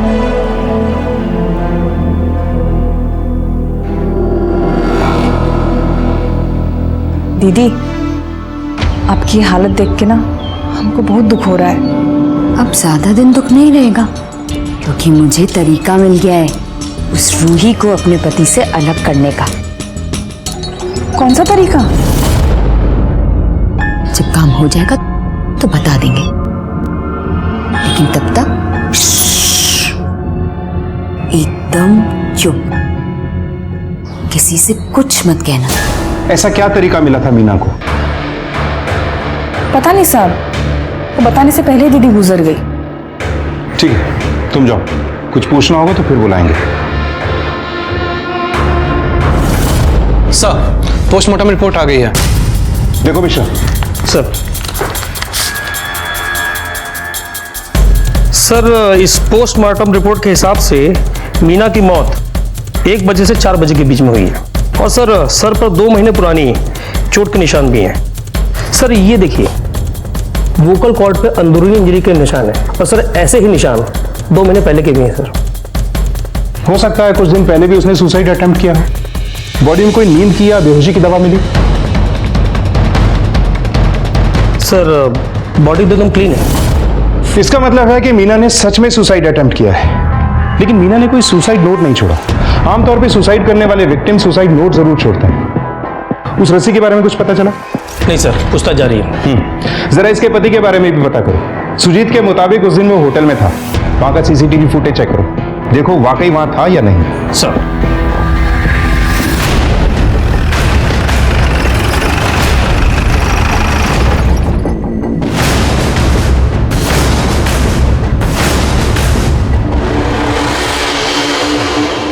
सर, होटल की सीसीटीवी फुटेज आ गई है।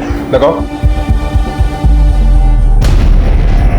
ये देखिए सर, सुजीत ने कहा था कि वो पूरे टाइम होटल में ही था, लेकिन ये देखिए सर गेट की फुटेज। सर इस फुटेज में सुजीत बाहर जाते हुए भी दिख रहा है। और ये देखिए सर, 1 घंटे बाद वो वापस भी आए। मिश्रा, इस सुजीत से मिलो, देखोगे ये पुलिस के साथ लुक्का छिपी क्यों खेल रहा है। आपने कहा था कि 29 तारीख को पूरे दिन आप होटल में थे, लेकिन 1 घंटे के लिए आप बाहर गए थे। कहाँ गए थे आप? हमारा एक खास दोस्त है, उसके पास गए थे। और उस खास दोस्त का नाम क्या? मैंने पूछा उस खास दोस्त का नाम क्या है? रूही। हाँ सर, उस दिन सुजीत मेरे घर पर आए थे। एक्चुअली सर उस दिन बैंक हॉलीडे था, इसलिए हम दोनों ने टाइम साथ में स्पेंड किया था। अगर आप 29 तारीख को 1 घंटे के लिए रूही के घर गए थे तो ये बात आपने पुलिस से क्यों छुपाई? सर हम शादीशुदा आदमी हैं और ये कानपुर है, यहाँ औरत मर्द की दोस्ती पे सवाल तो उठेंगे ना। अच्छा, तो आप दोनों दोस्त हैं? सिर्फ दोस्त। रूही बैंक में मैनेजर है और हमको अपने होटल के बिजनेस के लिए लोन की जरूरत थी, लोन लेने गए थे उसके बैंक। वहीं हमारी मुलाकात हुई और दोस्ती भी। लेकिन वहां आपके आसपास के लोगों का कहना तो कुछ और ही है। देखिए सर, बात ऐसी है कि वो लोग हैं, उनका काम है कहना, और वैसे भी अगर ऐसा कुछ है तो इससे क्या फर्क पड़ता है? इससे ये साबित तो नहीं होता ना कि हमने अपनी पत्नी की हत्या की है। और आप जबरन एक आत्महत्या को हत्या करार देने पे क्यों तुले हो? ठीक है, आप जा सकते हैं।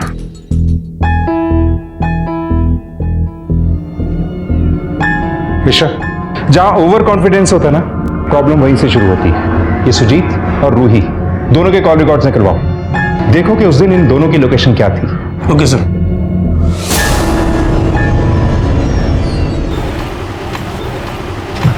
सर कॉल रिकॉर्ड्स आ गए। सुजीत अपना फोन होटल पे ही छोड़ कर गया था और रूही के फोन की लोकेशन उसके घर पे ही दिखा रही है। इसका मतलब है कि ये दोनों खेल खेल रहे हैं। ऐसा करो, सुबह इनके घर के आसपास पूछताछ करो, किसी ने तो सुजीत को अपने घर आते देखा होगा। सर।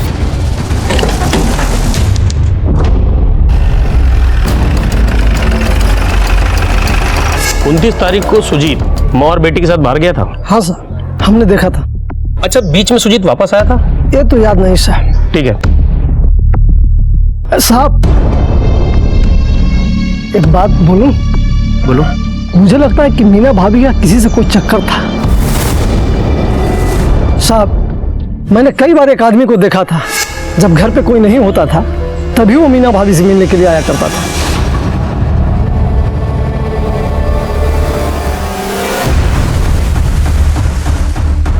दिखने में कैसा था? पता नहीं साहब, कभी चेहरा देख नहीं पाया, और दोनों इस बात का ध्यान रखते थे कि कोई उन्हें देख न ले। और मीना भाभी पहले खुद दरवाजा खोल करके देखा करती थी कि कोई उन्हें देख तो नहीं रहा है, उसके बाद वो बाहर निकलता था। साहब, हमेशा गमछे से चेहरे को छुपा लेता था। अब आदमी की नीयत में खोट हो साहब, तभी ना कोई चोरों की तरह मिलता है। अच्छा, 29 तारीख कोई आदमी यहाँ आया था? आदमी का तो पता नहीं, पर उधर एक तांत्रिक को देखा था। तांत्रिक? हाँ साहब, गले में माला, हाथ में अंगूठी, बड़ा अजीब ही लग रहा था वो, और बहुत देर तक वो खड़ा भी रहा। उसका स्केच बनवा सकता है? नहीं साहब, इतना याद नहीं है, एक ही बार देखा था ना। अच्छा, जरूरत पड़ेगी तो थाने बुलाएंगे तुझे। जी साहब, आऊँगा। चलो। मिश्रा, मीना के कॉल रिकॉर्ड से करवाओ और पता करो कि आदमी कौन था। और हाँ, ये भी पता करो कि क्या मीना किसी तांत्रिक के टच में थी जिससे उस दिन उसकी बात हो रही है। पूरी पॉसिबिलिटी है कि इस आदमी के बारे में सुजीत को पता चल गया और इसीलिए उसने मीना को मरवाया। तुम्हारी बीवी बहुत जलील करके गई थी मुझे, कह रही थी कि मैं धंधा शुरू कर दूं, पैसे भी मिलेंगे और मजे भी आएंगे। अब उसी के बॉयफ्रेंड के चर्चे सुन रही हूं। तुम्हारा ड्राइवर बता के गया था, हुआ क्या था? हाँ,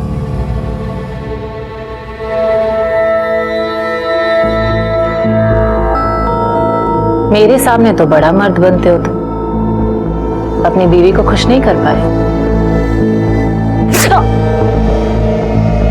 ये हुई ना बात, मेरे एंग्री यंग मैन। ये सब मैं जानबूझ के बोल रही थी ताकि तुम अपना गुस्सा दिखाओ। गुस्से में तुम और भी अच्छे लगते हो। हमारा गुस्सा देखना है तुमको? हाँ? अरे अरे अरे दिखाते हैं तुमको अपना गुस्सा।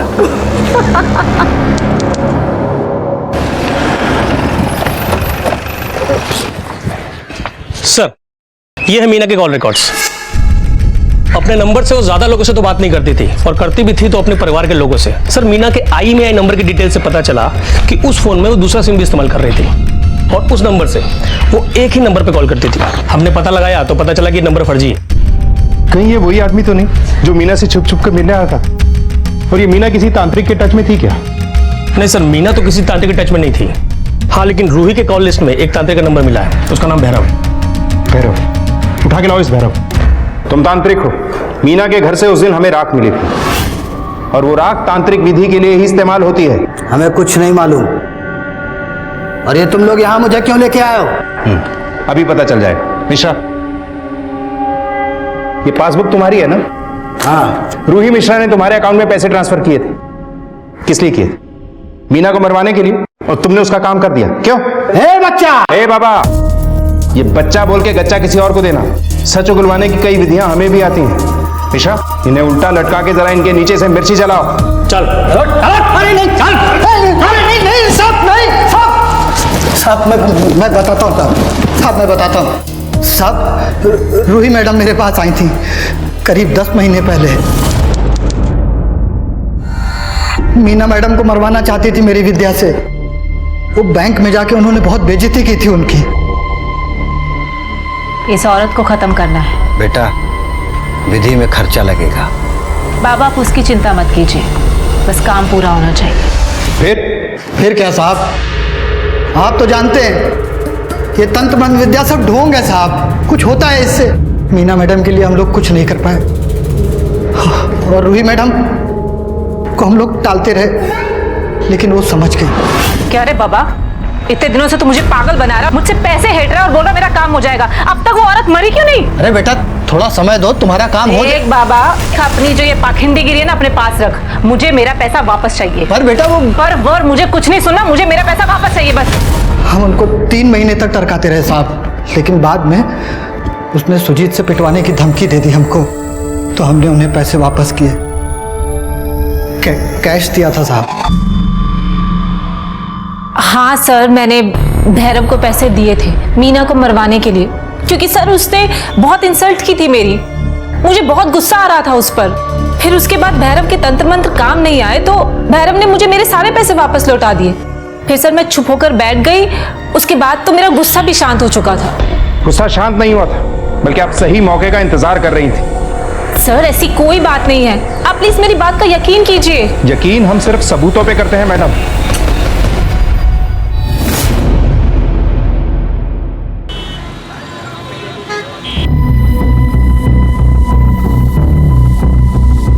मिश्रा, ये भैरव और रूही दोनों एक जैसी रटी रटाई बातें कर रहे हैं। कोई ना कोई कनेक्शन तो है मीना, रूही और भैरव के बीच। सर मैं आपको वही बता रहा हूँ। ये देखिए सर, मैंने मीना, भैरव और रूही तीनों के कॉल लिस्ट को अच्छे से चेक किया, और करीब 2 महीने पहले मीना ने एक नंबर पे 3 से 4 बार बात की, और उस नंबर से ये भैरव लगातार कांटेक्ट में था। और सर जिस दिन मीना मरी उस दिन भैरव ने इस नंबर पे कई बार कॉल किया। और किसका नंबर है ये? किसी जगत का है सर। ये जगत कौन है? नहीं मालूम साहब। सुबह से शाम तक इतने लोग आशीर्वाद लेने आते हैं, किस किस को याद रखें कौन कौन है कौन नहीं। देख बाबा, सच सच बोल दे, वरना तेरे कष्ट बढ़ने वाले हैं। बोल। हमें नहीं मालूम साहब। कभी कंटाप का आशीर्वाद लिए हो? नहीं जाए, और तब तक मारो जब तक ये अपने सारे तंत्र मंत्र ना भूल जाए।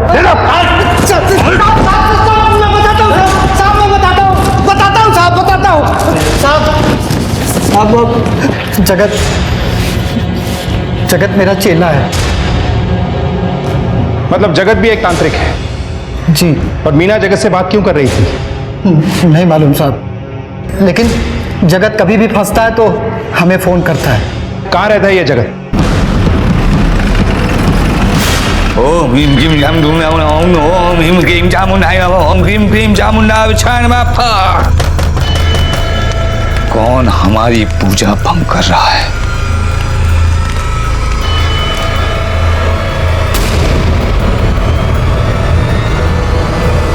साहब हम क्या किए? हमको काय को ले जा रहे हैं? हम कुछ तो नहीं किए। एक मिनट रुको।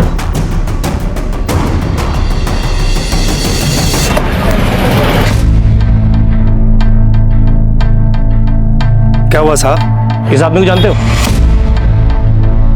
यहीं पास में रहता है। हाँ साहब, तांत्रिक है ये। और तो और इसके घर में बहुत सारे लोग आते हैं, खास करके औरतें। क्या ये औरत भी आती थी वहां पर?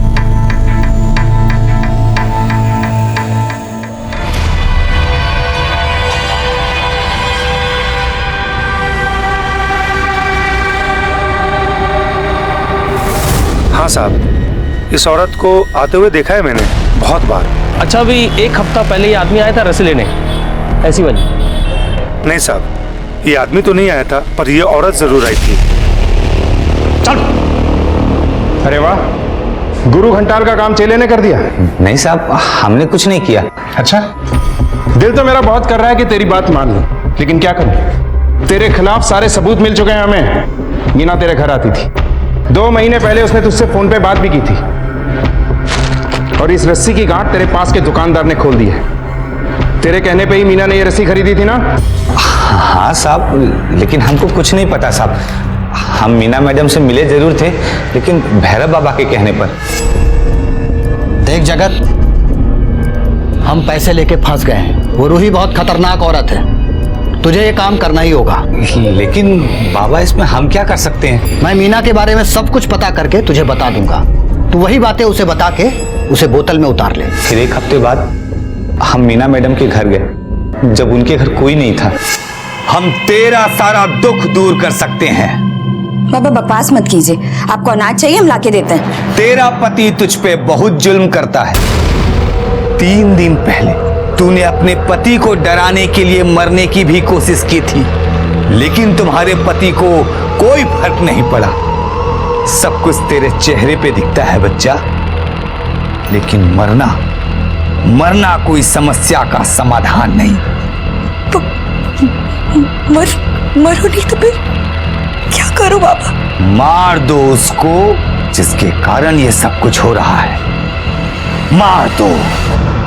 साहब, हमने उनको झूठ बोलकर अपने जाल में फंसा लिया था। हमने उनको कहा था कि हमने उनकी आत्मा को रूही की आत्मा से बांध दिया है। अब अगर उनके शरीर को कष्ट होगा तो रूही को भी कष्ट होगा। हमने उनको अपना उंगली काटने को कहा, और भैरव बाबा ने रूही मैडम को। ओ बाबा, जाहिल समझा क्या मुझे?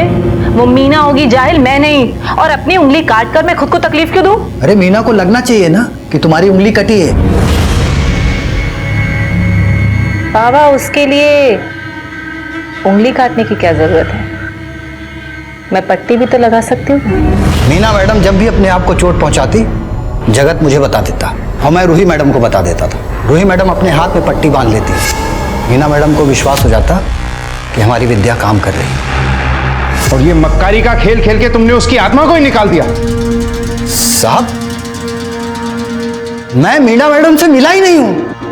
मैंने आज तक उनको देखा ही नहीं है। हम तो सिर्फ रूही मैडम के कहने पर ये सब कर रहे हैं। सर, मीना के खून में मेरा कोई हाथ नहीं है। और उस दिन 29 तारीख को ही भैरव ने मुझे बताया था कि जगत ने ये काम करने के लिए मना कर दिया है। तो तुम्हारे दोनों प्यादों ने ये करने से इनकार कर दिया। उसके बाद क्या किया तुमने? कैसे मरवाया मीना को? सर, मैं आपको पहले ही बता चुकी हूँ, मैंने कुछ नहीं किया मीना के साथ। मतलब तुम ऐसे नहीं बोलोगी। वनीता, इन्हें अंदर लेके जाओ और अपने तरीके से पूछताछ करो इनसे। नहीं सर, नहीं सर, मैं बताती हूँ, मैं बताती हूँ सर। क्या शायद सुजीत ने मीना को मारा है सर। मैं श्योर तो नहीं हूँ, लेकिन मीना के मर्डर के अगले दिन ही सुजीत ने मुझे इशारों में बताने की कोशिश की थी कि उसी ने शायद मीना का खून किया है। हमारे रास्ते का काटा थी हट गई ना। अब वो खुद मरी कि किसी और ने मारा, क्या फर्क पड़ता है? आप 1 नहीं 2 नहीं 4 नहीं 10 बार पूछेंगे, हमारा एक ही जवाब होगा कि मीना की हत्या हमने नहीं करवाई है और ना हमने की है। हाँ, ये सच है कि हम उस दिन होटल से घर गए थे क्योंकि हमको शक था कि मीना का किसी के साथ चक्कर चल रहा है। हम बस वही देखने गए थे और जब हम घर पहुंचे। झूठ बोल रहे हो तुम घर गए, तुमने मीना को उसके यार के साथ देखा, गुस्से में पागल हो गए और तुमने उसे मार दिया। अरे सर, आप ठंडे हो जाइए। 4 दिन में चुनाव होने वाला है, हमको टिकट मिलने वाला है। ये सब झमेले में पड़कर अपना टिकट करवाना है क्या हमको? देखिए सर, उसकी हत्या से हमारा कोई लेना देना नहीं है। हमको मत घसीटिए इसमें आप। ठीक है, इतना पता चल गया है और भी पता चल जाएगा। अंदर करो इसे। एक मिनट, एक अंदर करो क्या मतलब? सर आप गलत कर रहे हैं, ये बहुत महंगा पड़ेगा आपको, बता रहे हैं। इन्हें चलो। अरे हमारा उसके अच्छे से कोई लेने देने नहीं, बता रहे हैं आपको। पहले भैरव, फिर जगत, फिर रूही और फिर सुजीत। पुलिस के पास ये 4 चेहरे थे जिन पर उन्हें पूरा शक था, लेकिन किसी के भी खिलाफ कोई ठोस सबूत नहीं थे और सबने ये माना था कि वो मीना के खिलाफ साजिश कर रहे थे। लेकिन कोई ये मानने को तैयार नहीं था कि उसने मीना का कत्ल किया है। और पुलिस के सामने जो सबसे बड़ी गुत्थी थी वो थी उस आदमी की जो मीना के दूसरे नंबर पर उससे बात किया करता था और जिसे गमछे में मुंह छिपाकर आते जाते सिक्योरिटी गार्ड ने देखा था। आखिर कौन था ये आदमी और एकदम से गायब कहां हो गया था? क्या इसी ने मीना का कत्ल किया था या फिर इसने कत्ल होते हुए देखा था और डर कर कहीं छिप गया था? आखिर कौन था मीना का असली कातिल? क्या पुलिस ये गुत्थी सुलझा पाई? जगत के फोन लोकेशंस मिले? सर मैंने पता किया, 29 तारीख को उसकी लोकेशन घर के पास ही थी। और भैरव मीना के घर के पास? जी सर।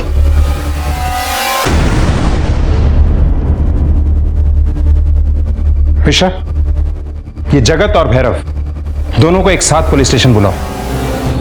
हाँ तो चले, अपने गुरु घंटाल के कहने पे तूने मीना को बहलाया। हाँ साहब, हमारे भैरव बाबा जो कहते हैं हम वही करते हैं। और अपने गुरु जी के आदेश पर तूने मीना को मार डाला? हाँ साहब। नहीं साहब, हमारा बोलने का मतलब वो नहीं था साहब। असल में हम दोनों मिलकर ही उनके भोलेपन का फायदा उठा रहे थे साहब। लेकिन जब उनको मारने की बारी आई हमारा तो रूह कांप गया साहब। हम इस पचड़े में नहीं पड़ना चाहते थे साहब। साहब हमने तो भैरव बाबा को साफ कह दिया कि आपको मारना है तो मारिए, हमसे नहीं हो पाएगा। तू मुझे फंसाने की झूठ मत बोल, तू नहीं मारा है मीना को। तेरे फोन की लोकेशन वहीं की थी और गार्ड ने तुझे वहां देखा भी था। साहब हम वहां गए थे और हमने इसको फोन करके कहा भी था कि तू मार दे नहीं तो मैं मार दूंगा। लेकिन साहब ऐसे थोड़ी ना होता है कि हम मीना मैडम से कहें कि तुम फांसी लगा लो और वो लगा लेंगी, मेरे लिए जान की बाजी दे देंगे। अरे साहब मैं तो मीना मैडम को जानता भी नहीं। हाँ मैंने इससे ये जरूर कहा था कि मेरा परिचय करवा दो, बाकी मैं संभाल लूंगा। मैं वहां गया था, इसका इंतजार कर रहा था, ये आया नहीं। साहब हमने मीना मैडम को फोन करके बता दिया कि हमारे भैरव बाबा आएंगे और आपका काम कर देंगे। तो ये बात तुमने फोन करके मीना को बताई? हाँ साहब, सुबह सुबह हमने मीना मैडम को फोन किया और साफ साफ कह दिया कि हमारे भैरव बाबा आ रहे हैं, वही आपका काम कर देंगे। तू ये क्या कह रहा है? ज्यादा शरीफ मत बन, तू नहीं मारा है मीना को। अंदर करो इस गुरु घंटाल को। साहब हम जाएं साहब? तुम जा सकते।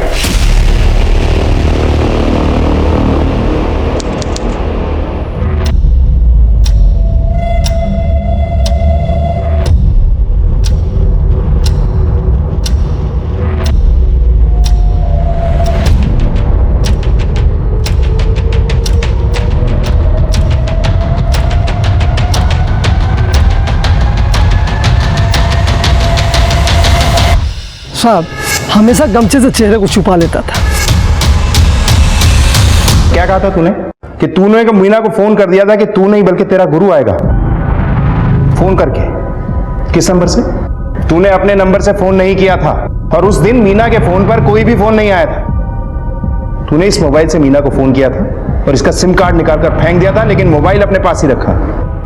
वो आदमी जो छुप छुप के मीना से मिलता था, जिसकी हमें तलाश थी, वो कोई और नहीं बल्कि तू था। चिंता मत करो, आज जाने के लिए नहीं कहूंगी, आ जाइए। अब आगे की कहानी अपने मुंह से बताएगा या पूरे विधि विधान से हम उगलवाएं? साहब इन लोग के कहने पर हम मीना मैडम से मिलने लगे। उनको ये विश्वास दिलाया कि यदि वो खुद फांसी पे चढ़ेंगी तो रूही मर जाएगी। लेकिन हमको पता था साहब कि अंत में तो मरना मीना मैडम को ही है। हम ये सब लफड़े में नहीं पड़ना चाहते थे साहब, इसलिए हमने मीना मैडम से कहा कि हम दोनों एक एक फर्जी सिम ले लेते हैं ताकि रूही के मरने के बाद हम नहीं फंसे। भोली थी साहब, मान गई। अगर तू मीना को मारने वाला था तो तूने सबको मना क्यों किया? सब भैरव बाबा के पास बहुत पैसा वाला लोग आते थे। हमको लगा यदि भैरव बाबा फंस जाएंगे तो उनका सारा भक्त हमारे पास आ जाएगा साहब। इसलिए हमने सोचा कि मीना मैडम के मरने के बाद अगर कोई फंसेगा तो भैरव बाबा होंगे। हम नहीं, इसलिए हम मीना मैडम के पास गए। आज हमारी आत्मा को हमेशा के लिए शांति मिल जाएगी बाबा। अब हमारी जिंदगी आपके हाथों में है। तुम चिंता ना करो, हम तुम्हें बचा लेंगे। जगत को मीना के साथ धोखाधड़ी, हत्या और पुलिस को गुमराह करने के लिए गिरफ्तार किया गया और रूही और भैरव को भी मीना को मारने के षड्यंत्र के लिए गिरफ्तार किया गया और इन सभी पर अदालत में केस चल रहा है। हर परेशानी का समाधान है, लेकिन अपराध का हाथ थाम कर इंसान मुश्किल से बाहर नहीं निकलता, बल्कि और बड़ी मुसीबत में पड़ जाता है। इसी विचार के साथ अब मैं अनूप सोनी आपसे विदा लेता हूं। फिर मुलाकात होगी अगले एपिसोड में एक और चौंका देने वाले केस के साथ। तब तक अपना और अपने परिवार का ख्याल रखें और देखते रहें क्राइम पेट्रोल सिटी क्राइम्स। सबक एक को सीख हम सबको। जय। इस तरह के और भी एपिसोड देखने के लिए हमारे चैनल को सब्सक्राइब करें और बेल आइकन दबाना ना भूलें।